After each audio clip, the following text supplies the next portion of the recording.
আফ্রিকার জঙ্গলের নবীর সাহাবী হযরত বেলাল, নবীর এত বড় আশিক, নবীর মুহাব্বতের সুন্নতের টুপি বেলালের মাথায়। গোসল করে টুপিটা চেপে ধরে গোসল দেয়, সুন্নত যেন ছুটে না যায়। সেই বেলাল নবীর কেমন পাগল। নবী মেরাজ থেকে এসে বলেন, বেলাল রে, আমি আল্লাহর আরশ আজিম দেখলাম, জান্নাত জাহান্নাম দেখলাম, ওখানেও তোমার হাঁটার আওয়াজ পেলাম। এমন কি আমল করেছো রে বেলাল? বেলাল বলে, আমার কোনো আমল নাই রে নবী, শুধু আমি আপনার মোহাব্বত নিয়ে অন্তরে চলতেছি রে পয়গম্বর। আবু বকর সিদ্দিক রাদিয়াল্লাহু তাআলা আনহু রাস্তা দিয়ে হেঁটে যায়, হঠাৎ করে শুনতেছে বেলালের কান্নার আওয়াজ আবু বকরের কানে আসতেছে। তাকায় দেখতেছে বেলাল যেই বেঈমান উমাইয়ার ঘরে চাকরি করে, গরীব, ওই উমাইয়া বেলালকে হাতে পায়ে রশি লাগায় আঘাত করতেছে। আবু বকর বলে, উমাইয়া বেলালকে মারিও না, আমার কাছে তোমাদের একটা গোলাম আছে, তোমাদের জাতি ধর্ম লাইনের একজন নিয়ে যাও, বেলালের দিয়া দাও, না হয় বিক্রি করে দাও। এরে নবীর উম্মতের দল, এই বেলাল টুপি ফালায় না, নবীর সুন্নাত। কিন্তু উহুদের ময়দানে যেদিন নবী রক্তাক্ত হয়ে যাচ্ছেন, বেলাল যাইতে চাইছিল মদিনার একটু দূরে গেলে হেঁটেও যাওয়া যায়, অল্প টাইম উহুদের ময়দান। বেলাল যাইবে, নবী বলেন, না, তুমি মসজিদে থাকো, সময় মতো আজান দিয়া নামাজ পড়বা, যাওয়ার দরকার নেই। নবী উহুদের ময়দানে চলে গেলেন। বেলাল সময় গনিয়ে আসলো আজানের, আজান দেওয়ার জন্য বেলাল দাঁড়ায় বললেন, আল্লাহু আকবারের ধ্বনি দিয়া যখন বলতেছিলেন হাইয়া আলা সালাহ, এমন সময় কে যেন কানের মধ্যে আওয়াজ দেয়, উহুদের ময়দানে নবী নাই। বেলাল আর শব্দ না বাড়াইয়া আজান ছেড়ে দৌড়ায়। যেই বেলাল গোসলের টাইমও মাথার থেকে টুপি ফালায় না, ওই বেলাল উহুদের ময়দানে দৌড়ায়, টুপিরও খবর নাই। ও বেলাল, মাথার টুপি কই?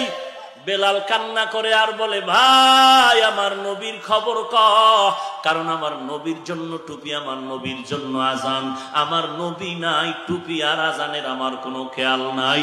বেলাল দৌড়ায়, আমার নবী না থাকলে আমি বেঁচে থেকে কি লাভ হবে?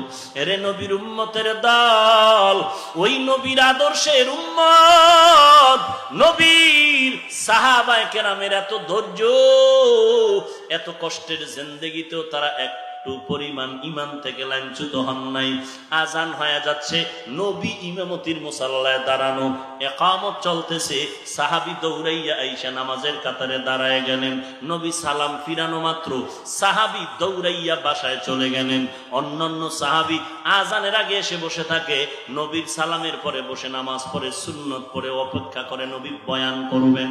একদিন, দুদিন, 3 দিন, কয়েকজন সাহাবা ওই সাহাবীর ব্যাপারে নবীর কাছে অভিযোগ দিলেন, পয়গম্বর, অমুক সাহাবী নামাজের একামতের সময় আসে, আবার সালাম ফিরানো মাত্র দৌড়ায় যায়। নবী একটা কথা 3 বার না শুনলে অভিযোগটা আর কানে নিতেন না। আজকে নবী চুপ, আর একদিন অভিযোগ আসলো, নবী চুপ, আর একবার আসা মাত্র বলেন, ও সাহাবায়ে কেরাম, হয়তো সাহাবী একামতের সময় আসে, আগে আসে না, আবার সালামের পরে দৌড়ায়, দেরিও করে না, মনে হয় কোনো বিপদের মধ্যে পড়ে আছে, চলেন আমরা তার বাড়ি চলে যাই। মায়ার নবী রহমাতুল লিল আলামিন সাহাবীর বাড়ির দরওয়াজায় হাজির। সাহাবায়ে কেরাম নিয়ে দাঁড়ায়া সালাম, আসসালামু আলাইকা ইয়া আহলাল বাইত, ও ঘরওয়ালারা কে আছো? রহমাতুল লিল আলামিন তোমার ঘরের দরওয়াজায়। ঘর থেকে কোন আওয়াজ আসে না। আর একবার নবী আওয়াজ দিলেন, কথা নাই, আবার আওয়াজ। নবী দাঁড়িয়ে আছে, কেন আওয়াজ নাই?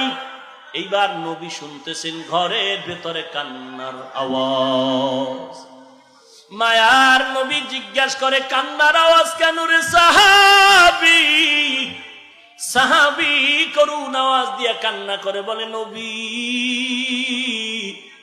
আমি এত পরিমাণ গরীব, আপনার কাছে আসার মতো ভালো পরনে কোনো আমার কাপড় নাই রে নবী। নবী বলেন যা আছে তা নিয়ে নবীর সামনে আসরে সাহাবী ওই কাপড় নিয়ে নবীর সামনে এসে চোখের পানি ছেড়ে কান্না করেন আর বলেন পয়গম্বর, এই ছোট ঘরের মধ্যে আমরা দুইজন স্বামী আর স্ত্রী, আর কেউ নাই, আমরা এত গরিব, আমি আর আমার স্ত্রী মিলে একটা কাপড় দুজনে মিলে পরিধান করি, ঘরের মাঝখানে একটা গর্ত বানায় রেখেছি, ওই গর্তের মধ্যে আমার বিবিরে রাখিয়া কাপড় পরে আমি নামাজ আদায় করে নেই, সালামটা ফিরাইলে আমি দৌড়াইয়া যাইয়া গর্তে নেমে আমার বিবিরে কাপড় দেই নামাজের জন্য।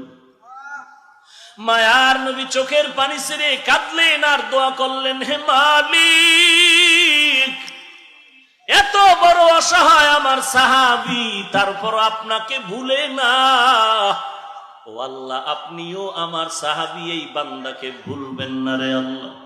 এরে গরিব মুসলমান, একটু তরকারি সমস্যা, খানায় সমস্যা হলে তুমি আজ হারাম টাকা উঠানোর জন্য দৌড়াও। সাহাবায়ে কেরামের থেকে বেশি গরিব তো হও নাই, পেটে পাথর বেঁধে গামছা বেঁধে কত কষ্ট করেছেন, তারপরও হারাম খায়েন। রাতের বেলা তাহাজ্জুদের মুসাল্লায় দাঁড়ায় কান্নার আওয়াজ। এরে নবীর উম্মতের দল, ধৈর্য ধারণ করো, আসমান থেকে আল্লাহ খানা পাঠায় দিবে, ধৈর্য ধারণ করো, ইখলাসের সাথে নামাজে কান্না করো, আল্লাহর মুহাব্বত নিয়ে ধৈর্য ধারণ করে 5 ওয়াক্ত নামাজ পড়ো। ছেলের চাকরি নাই, মেয়ের লেখাপড়া নাই, স্ত্রী কথা শুনে না, কত বিপদ আর আপদ, এই বিপদের মধ্যে ধৈর্য ধারণ করে নামাজ পড়ো, আল্লাহর কাছে কান্না করো, দেখবা আল্লাহ আসমান থেকে তোমাকে এমন কিছু পুরস্কার দিবে যা তুমি কল্পনাও করতে পারো নাই। আমরা আজকে টুপিদারি নামাজ পড়ার কারণে আলহামদুলিল্লাহ আমাদের টাকা পয়সা, খানা দানা, ঘুম বন্ধ হয় নাই, মানুষের কাছে সম্মানও নষ্ট হয় নাই। এরে নবীর উম্মতের দল, আজকে তুমি দেখাও কোরআনওয়ালা, নবীর আদর্শওয়ালা একটা মানুষও কিনা খাইয়া মরে গেছে নাকি? কেউ মরে যায় নাই। অতএব আল্লাহর মুহাব্বত নিয়ে তওবা করো। আয় আল্লাহ, এতদিন বুঝতে পারি নাই, হারামের পেছনে দৌড়াইছি, ধৈর্য ছিল না, নামাজও ছিল না রে আল্লাহ, আজকে তোমার দরবারে তওবার দরজায় ফিরে আসছি, আর জীবনে নামাজ ছাড়বো না। আয় আল্লাহ, তুমি সাবিরিনদের অন্তর্ভুক্ত করে দাও রে মালিক। আর কোনোদিন মা বাবার সাথে বেয়াদবি করব না, আর কোনোদিন গুনাহের পথে যাব না রে আল্লাহ। সহিভাবে আজকে থেকে কোরআন তেলাওয়াত শিখবো, 5 ওয়াক্ত নামাজ পড়বো, মা বাবার খেদমত করব, ভাইয়ের উপকার করব, দেশ ও জাতির পক্ষে কাজ করব, বিরোধিতা করব না, নবীর সুন্নাত আর বাদ দিব না। একানা আমার পুরা ফ্যামিলিটাই নবীর লাইনে চলে আসবো। ও আল্লাহ, তুমি আমাকে কবুল করে নাও, তওবা করার তৌফিক দান করো হে মালিক। আল্লাহ তাআলা বলেন, আমার তওবার দরজা খুলে রাখলাম, উদউনি আস্তাজিব লাকুম। বান্দা, তুমি আমাকে ডাক দিতে দেরি হবে, তওবার জবাব দিতে আমি আল্লাহ মোটেও দেরি করব না। এরে নবীর উম্মতের দল, আল্লাহর মুহাব্বত নিয়ে চোখের পানি ছেড়ে কান্না করো রে মুমিন, কারণ চোখের পানিওয়ালা কান্না আমার আল্লাহ খালি ফেরত দেয় না। চোখের পানি গালের নিচে আসার আগে জীবনের সব গুনাহ আল্লাহ মাফ করে দিবেন। এরে নবীর উম্মতের দল, ও পর্দার আড়ালের মা, ও বৃদ্ধ বাবাজি, ও কলিজার টুকরার যুবক ভাই, আল্লাহর কাছে তওবা করে নেও। জীবন চলে যাবে, গলায় ছুরি আসবে, আর নামাজ ছাড়বো না, বেপরদায় চলবো না, মা বাবার বিরোধিতা করবো না, আলেম ওলামাদের বিরোধিতা করবো না, গীবত শেকায়াত করবো না, 5 ওয়াক্ত নামাজ পড়বো, মা বাবার খেদমত করবো, সহিভাবে আল্লাহর কোরআনটা শিখে পড়বো, এবং নবীর সুন্নত অনুযায়ী জীবনটা চালাবো। ব্যবসা করি, যা কিছু করি, নবীর তরিকার বাইরে চলবো না। এমন খাঁটি তওবা করার যদি নিয়ত হয়, খাঁটি তওবার নিয়তে 2 হাত আল্লাহকে দেখায়া দাও। আয় আল্লাহ, সবার হাত আপনি কবুল করে নেন। আয় আল্লাহ, সকলের তওবা কবুল করে নেন। আয় আল্লাহ, নবীজির আদর্শওয়ালা জিন্দেগি দান করেন। আয় আল্লাহ, গুনাহের প্রতি ঘৃণা জমায়ে দেন, ওলামায়ে কেরামদের সাথে মুহাব্বত বাড়ায় দেন, মা বাবার সাথে খেদমতের জন্য কবুল করে নেন। আয় আল্লাহ, আমাদের সকলের তওবার উপরে মজবুত হয়ে চলার তৌফিক দান করেন, আমিন।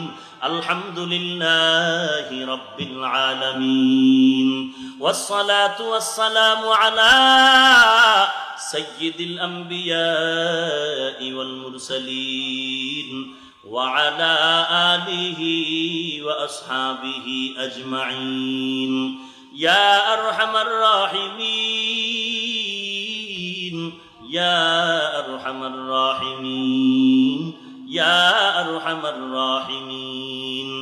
রব্বিরহামহুমা কামা রব্বায়ানি সগীরা। সবাই জবানটা খুলে পড়েন, রব্বিরহামহুমা কামা রব্বায়ানি সগীরা। বাতা হামকো তেরে রাহ কি তরফ है, तेरे राह पर चला हमको खुदाया। बेगुनाह न गुज़श्त बरमा साते, बाहुजूरे दिल न करदम ताअते। या इलाही मुझसे मुझको दूर कर, ताके देखो मुझ में तुझको एक नजर। আয় আল্লাহ তাআলা কুদরতের নজর দিয়ে তাকায় দেখেন, এ বিশাল ময়দানের ভিতরে আপনার গোলাম কত শত উলামায়ে কেরামরা হাজির, সাদা দাড়িওয়ালা হাজী সাহেবরা ময়দানে হাজির রে আল্লাহ। আয় আল্লাহ, কত ব্যবসায়ী, কত চাকরিজীবী, কত শ্রমিক, কত যুবক, কত ছাত্র ভাই, পর্দার আড়ালের কত মা বোনেরা হাত তুলেছেন রে আল্লাহ। আয় আল্লাহ, আমরা টাকা চাই না, বাড়ি চাই না, জাহান্নামের আগুন থেকে নাজাত চাই রে আল্লাহ। মেহেরবানি করে আমাদের সকলের জিন্দেগীর সব গুনাহগুলো মাফ করে দেন আল্লাহ। আয় আল্লাহ তাআলা, মেহেরবানি করে আজকের এই মাহফিল কবুল করে নেন। উলামায়ে হযরতরা যত কথা বলেছেন আমল করার তৌফিক দান করেন আল্লাহ। নবীজির সুন্নাতওয়ালা জিন্দেগি দান করেন, গুনাহের প্রতি ঘৃণা জমায়ে দেন আল্লাহ। আয় আল্লাহ, সারা দুনিয়ার মুসলমানকে হেফাজত করেন আল্লাহ।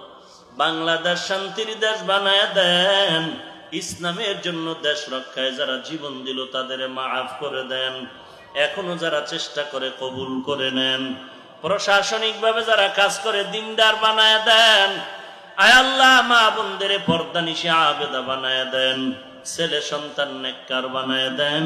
আয় আল্লাহ, প্রত্যেকটা মা বাবাকে নেককার সন্তানের মা বাবা হওয়ার তৌফিক দান করেন।